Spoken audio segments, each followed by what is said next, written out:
चलो मस्त आप फराळ बनी અને રેડી થઈ ગયો છે। ચલો મસ્ત મજાની છે ને ભગવાનને આપણે પેલા ભોગ ધરાવી દઈએ। આપણે પલાળેલા સાબુદાણા ની અંદર એડ કરી દઈએ।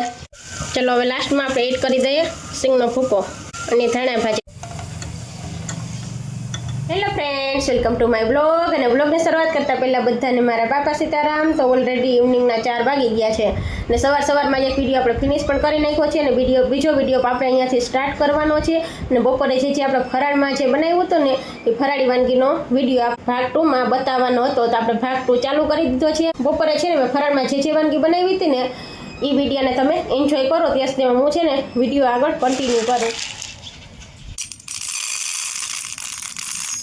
સાબુદાણાને લઈ લીધા છે ને, સાબુદાણામાંથી બધો ડસ્ટ નીકળીનો છે ત્યાં સુધી આપણે એને વોશ કરવાના છે। વોશ કરી અને પછી આપણે એને પલાળી દેવાના છે। તો ચલો ફટાફટ પહેલાં તો છે ને હું સાબુદાણાને વોશ કરી અને પલાળી દઉં। એના વઘાર માટે મેં ટમેટું, મરચું અને આદું ખમણી લીધું છે। આમાંથી તમે કોઈ પણ વસ્તુ ન ખાતા હોય ને તો સ્કીપ પણ કરી શકો છો। નહીં અમે બટેટા બાફી અને બટેટાના પીસ કરી લીધા છે। જ મારે લાઇટ પણ નથી ને તો આપણે છે ને સિંગનો ભૂકો ખાંડણીમાં જ કરી નાખ્યો છે। અહીંયા લઈ લીધી છે ફ્રેશ ધાણા ભાજીના વઘાર માટે મેં અહીંયા તેલ ગરમ કરવા મૂકી દીધું છે અને બીજા ગેસ ઉપર છે ને આપણે ગાયનું દૂધ ગરમ કરવા માટે મૂકી દીધું છે। દૂધ ગરમ થઈ જાય ને પછી આપણે પલાળેલા સાબુદાણા દૂધમાં એડ કરી દેવાના છે। તેલ ગરમ થઈ જાય પછી આપણે તેમાં જીરું એડ કરી, જીરું સતળાઈ જાય પછી આપણે એમાં લીમડો એડ કરી અને પછી ઝીણું સમારેલું ટમેટું, મરચું અને ખમણેલું આદું છે ને એડ કરી બધું જસ્ટ છે ને મિક્સ કરી દેવાનું છે। હવે આપણે એમાં એડ કરશું હળદર। હવે આપણે બાફેલા બટેટાના પીસ જે રેડી કર્યા છે ને એ એડ કરી દઈએ। જસ્ટ બધું મિક્સ કરી લઈએ। મીઠું, ધાણા જીરું પાવડર જો તમે ન ખાતા હોય તો ધાણા જીરું ખાતા હોય તો એડ કરવાનો, અધરવાઇઝ તમે સ્કીપ પણ કરી શકો છો। સાથે આપણે એડ કરી દઈએ લીંબુનો રસ અને ખાંડ। જસ્ટ બધું મિક્સ કરી લઈએ। તમારું દૂધ પણ ગરમ થઈ અને ઉફાણો આવીને જો છેક સુધી પહોંચી ગયું હતું। આપણે પલાળેલા સાબુદાણા દૂધની અંદર એડ કરી દઈએ। હવે છે ને સાબુદાણાને આપણે પાકવા દઈએ। સાબુદાણા પાકી જાય ને પછી આપણે એમાં એડ કરીશું। ચલો હવે લાસ્ટમાં આપણે એડ કરી દઈએ સિંગનો ભૂકો અને ધાણા ભાજી। ખાતા હોય તો એડ કરવાની, અધરવાઇઝ તમે સ્કીપ પણ કરી શકો। જસ્ટ મિક્સ કરી અને રેડી છે આપણી સૂકી ભાજી। શકો છો મસ્ત આપણે સૂકી ભાજી બની અને રેડી થઈ ગઈ। ભાજી પણ બનીને રેડી થઈ ગઈ છે અને દૂધ પાક આપણો રેડી થાય છે ને ત્યાં આપણે બનાવવાની છે રાજગરાના લોટની પૂરી। તો ફટાફટ છે ને રાજગરાનો લોટ આપણે બાંધી શકો છો। સાબુદાણા છે ને આપણા ટ્રાન્સપરન્ટ થઈ ગયા છે, કેમ કે પલાળેલા હોય ને એટલે છે ને વાર ન લાગે। ગરમ દૂધમાં એડ કરી દો એટલે ફટાફટ પાકી જાય। આપણા છે ને સાબુદાણા એકદમ પાકી અને રેડી પણ થઈ ગયા છે। તો હવે છે ને આપણે એમાં એડ કરી દઈએ ખાંડ। ચાલો તો હવે છે ને ખાંડ ઓગળે ત્યાં સુધી આપણે દૂધ પાકને ઉકળવા દઈએ। ખાંડ ઓગળી જાય ને પછી આપણે ગેસને કરી દઈશું ઓફ। શકો છો મેં છે ને અહીંયા રાજગરાનો લોટ લઈ લીધો છે આંખમાં અને હવે છે ને લોટને આપણે ચાળી લઈએ। ટેસ્ટ મુજબ આપણે એમાં મીઠું એડ કરી દઈએ। રાજગરાના લોટમાં આપણે છે ને બાફેલું બટેટું પણ એડ કરીએ છીએ, પણ હું છે ને બાફેલું બટેટું કાઢતા ભૂલી ગઈ છું, તો અત્યારે છે ને આપણે સૂકી ભાજી એડ કરી દઈએ છીએ। હવે આ બધું મિક્સ કરી અને પાણીથી આપણે લોટ બાંધી અને રેડી કરવાનો છે। આપણો દૂધ પાક પણ બની અને રેડી થઈ ગયો છે। કણક પણ આપણે બંધાઈ અને રેડી થઈ ગઈ છે। હવે આમાંથી છે ને આપણે લોવા વાળવાના છે, તો ફટાફટ લોવા વાળી લઈએ। આપણા લોવા વળાઈ અને રેડી થઈ ગયા છે ને આટલા લોવામાંથી છે ને મારા અને ભાવેશ બે માટે આપણે પૂરી રેડી કરવાની છે। અને આટલો લોટ આપણે રાખી દીધો છે। પૂજન જ્યારે આવશે ને સ્કૂલેથી ત્યારે આપણે એને ગરમા ગરમ પૂરી બનાવી આપશું અને દૂધ પાક પણ ગરમ કરી આપશું, કેમ કે ઠંડી છે ને પૂરી પૂજન ન ખાય એટલે છે ને જ્યારે આવશે ને ત્યારે જ આપણે એને ગરમા ગરમ બનાવી આપશું। ચાલો ફટાફટ પૂરીને વણી લઈએ। વણતા જઈએ અને તળતા જઈએ। શકો છો આ રીતે આપણે બધી જ પૂરી બનાવી અને રેડી કરી લેવાની છે। ને જો તમને પાટલી ઉપર ડાયરેક્ટ ન ફાવે ને વણવી તો તમે ઉપર અને નીચે પ્લાસ્ટિકનો કાગળ રાખી અને પછી વચ્ચે લૂવો રાખી અને પછી તમે છે ને પૂરીને વણી અને રેડી કરી શકો છો। જોઈ શકો છો આપણી બધી જ પૂરી વણાઈ રેડી થઈ ગઈ છે અને અહીંયા આપણે તેલ પણ મૂકી દીધું છે। તેલ ગરમ થઈ જાય એટલે ફટાફટ આપણે પૂરીને તળી લઈએ।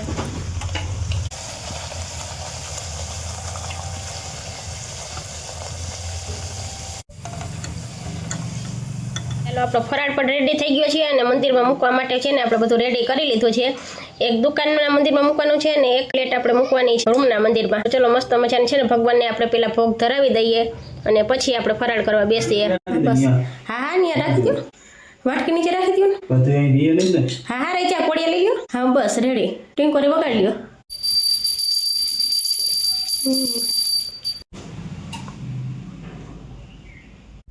રોટી આવી નહીં દી સાઈડમાં કરતા હોય જગ્યા કરીને આઘા પાછું કરી નખાય તે। ચાલો મસ્ત આપણો ફરાળ બની અને રેડી થઈ ગયો છે। રાજગરાની પૂરી છે, ફરાળમાં દૂધ પાક છે, મરચાં છે, સૂકી ભાજી છે ને સાથે છે દહીં। તો આવી જાઓ બધાય ફરાળ કરવા.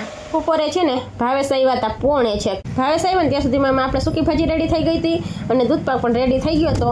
લોટ બાંધી રેડી કરી લીધો, લુવા પણ બનાવી લીધા હતા. અને ભાવેશ આવ્યા ને પછી ફટાફટ મેં છે ને તેલ મૂકી અને ફટાફટ પૂરી વણતી ગઈ, તળતી ગઈ અને પછી મંદિરમાં મૂકવા માટે આપણે પ્લેટ રેડી કરી લીધી. એટલે ભાવેશે પછી આવી અને બે મંદિરમાં ભોગ ધરાવી દીધો અને પછી ગરમા ગરમ ભાવેશને છે ને પૂરી તળતી ગઈ એમ ભાવેશ બેસાડી. એટલે એને ફરાળ કરી લીધો. પછી ભાવેશે ફરાળ કરી લીધો ને પછી અમે બે ભેગા ન બેસી શક્યા. આગળ વિડીયોમાં તમને કીધું કે મારે ભાવેશને પૂરી બનાવી નાખું, પણ ત્યાં સુધીમાં છે ને 1 વાગી ગયો હતો અને અમે બે પાછા ભેગા બપોરે બેસી શકીએ એમ નહોતું, કેમ કે ફરાળ કરવા બેઠા પછી ઊભું તો થવાય નહીં ને દુકાનમાં કોક ને કોક આવે તો પછી કોણ ઊભું થઈને છે. એટલે ભાવેશને કહો તમે પહેલાં ફરાળ કરી લ્યો, હું પછી છે ને ફરાળ કરી લઈશ. ઓલરેડી ફરાળ કરી લીધું ને 1 વાગી ગયો તો હું હવે કાનિયા નાવાનો પણ ટાઈમ થઈ ગયો છે ને. કણક બાંધીને રાખી હતી ને પૂરીની, એમાંથી મેં ફટાફટ હજી તો લુવા વાળી લીધા ને ત્યાં સુધી એમાં કાનિયો મારો આવી ગયો. પછી કાનુડે હાથ પગ મોઢા ધોયા અને કપડાં ચેન્જ કર્યા ને એવું કર્યું. ત્યાં સુધી એમાં ફટાફટ પછી તેલ મૂકી દીધું ને ગરમા ગરમ એને ઉતારતી ગઈ ને પૂરી એમ ગરમા ગરમ બેસાડી દીધો અને પછી મારો વારો આવ્યો.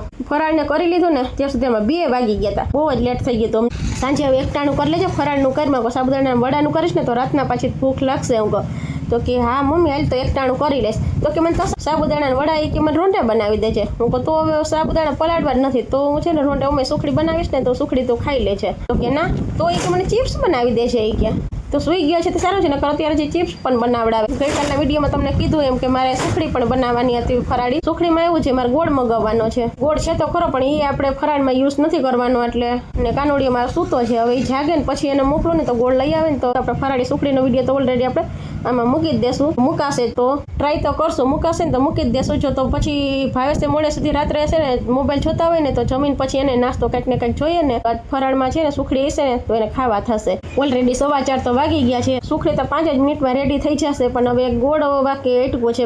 મગાવતા ભાવે સારા ભૂલી ગઈ અને હવે ગોળ પડ્યો છે એનો કાંઈ આપણે ફરાળમાં યુઝ કરવાનો છીએ નહીં. એટલે હવે કાનુડીઓ મારો જાગે ગોળ લઈ આવી દેશે ને તો આપણે સુખડી પણ બનાવી નાખશું. પહેલાં તો વાગી ગયા છે 6:15 અને કાનુડીઓ મારો હજી જસ્ટ જાગ્યો જ છે ને ઓલરેડી રસોઈનો પણ ટાઈમ થઈ ગયો છે. તો આપણે છે ને ફરાળી સુખડી જે બનાવવાની હતી ને એ પ્લાન હવે કેન્સલ થયો છે. અત્યારે ક્યારે હવે એ ગોળ લાવી આપે અને ક્યારે હું વિડીયો શૂટ કરું. એટલે છે ને નેક્સ્ટ ટાઈમ હવે જ્યારે પણ આપણે છે ને સુખડી બનાવશું ને ત્યારે એ વિડીયો ચોક્કસથી તમારી સાથે શેર કરીશ. અને આ વિડીયોનો છે ને અહીંયા જ એન્ડ લઈ લઈએ. બાકી તો છે ને વિડીયોનો એન્ડ લેવાનું પણ ભૂલાઈ જશે અને વિડીયો લાંબો પણ થઈ જશે. અને અત્યારે તો છે ને ઝાટકાની સાથે કાનુડિયાને ચિપ્સ ખાવી હતી પણ ઓલરેડી ભાવેશ પણ ઘરે આવી ગયા છે તો ચિપ્સનો ને પ્લાન કેન્સલ કર્યો છે. ને હવે છે ને ફટાફટ રસોઈ જ બનાવવાની છે તો ફટાફટ રસોઈ બનાવી લઈએ. રસોઈમાં અત્યારે છે ને શાક રોટલી અને ખીચડી જ બનાવવાના છે, બીજું કોઈ વસ્તુ બનાવવાની નથી. અત્યારે એકટાણું જ કરી લેવાનું છે. તો ચાલો આ સાથે છે ને વિડીયોને અહીંયા એન્ડ કરી દઈએ. વિડીયો પસંદ આવ્યો તો પ્લીઝ વિડીયોને લાઈક કરજો. ચેનલ પર નવા આવ્યો તો ચેનલને સબસ્ક્રાઈબ કરી લેજો. મળશું આવતીકાલે એક નવો વિડીયો સાથે. ત્યાં સુધી બધાને મારા બાપા સીતારામ. બનાવવા માંડો ફટાફટ પૂરીઓના. આપણે જે લોટ બાંધીને રાખ્યો હતો ને જે કણક બાંધીને રાખી હતી ને પૂરીની ફટાફટ પછી મેં પણ પૂરી તળવાનું ચાલુ કરી દીધું. ફરાળ કરવા બેઠી જમી લીધું ને તે ફરાળને કરી લીધું ને ત્યાં સુધી એમાં 2 વાગી ગયા હતા. બધું ઉપાડી બધું પછી સાફસૂફ કર્યું ને વાસણ જમીન ફરાળ કરી અને બધું હજી તો